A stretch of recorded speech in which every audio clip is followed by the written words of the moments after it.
సుమన్ టీవీలో మీ personal and business promotions కోసం కింది నెంబర్కి కాంటాక్ట్ చేయండి. విజయవాడ ఇప్పుడిప్పుడే కోలుకుంటోంది.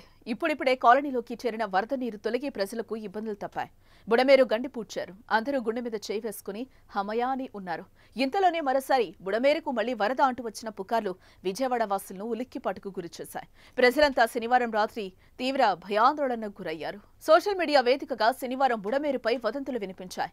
రాష్ట్రంలో మరో 3 రోజుల పాటు వర్షాలు కురవనున్న తరుణంలో మరోసారి విజయవాడకు బుడమేరు ముప్పు పొంచి ఉందనే ప్రచారం జరిగింది.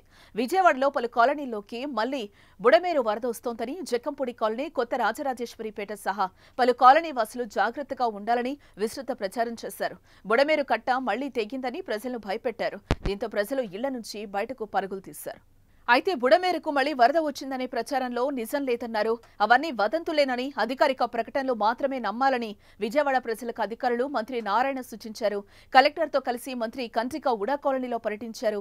కేవలం కొంతమంది ఆకతాయిలు పుకార్లు సృష్టించారని, ప్రజలెవరూ ఆందోళన చెందొద్దని ప్రజలకు సూచించారు. బుడమేరుకు ప్రస్తుతం ఏ ముప్పు లేదని, బుడమేరు గండ్లను సైతం ఏపీ ప్రభుత్వం యుద్ధ ప్రాతిపదికన పూడ్చివేసిందన్నారు.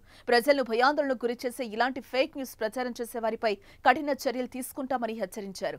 ఇటు మరోవైపు పోలీసులు పలు కాలనీ ప్రజలను వదంతులను నమ్మొద్దని మైక్ పెట్టి చెప్పారు. నొన్న ప్రాంత ప్రజలకు, మాయకాపురం ప్రాంత ప్రజలకు, సింగనగర్ ప్రాంత ప్రజలకు నొన్న పోలీసు వారి విజ్ఞప్తి, మీ ఏరియాలో ఎటువంటి వరద రావడం లేదు. సోషల్ మీడియా ప్రచారంగా చేసేవాడు నమ్మరాదు. దయచేసి గమనించండి. ఇది కేవలం ప్రచారం మాత్రమే, పుకారు మాత్రమే. దయచేసి గమనించండి. ఏ ఇబ్బంది లేదు ప్రస్తుతానికి.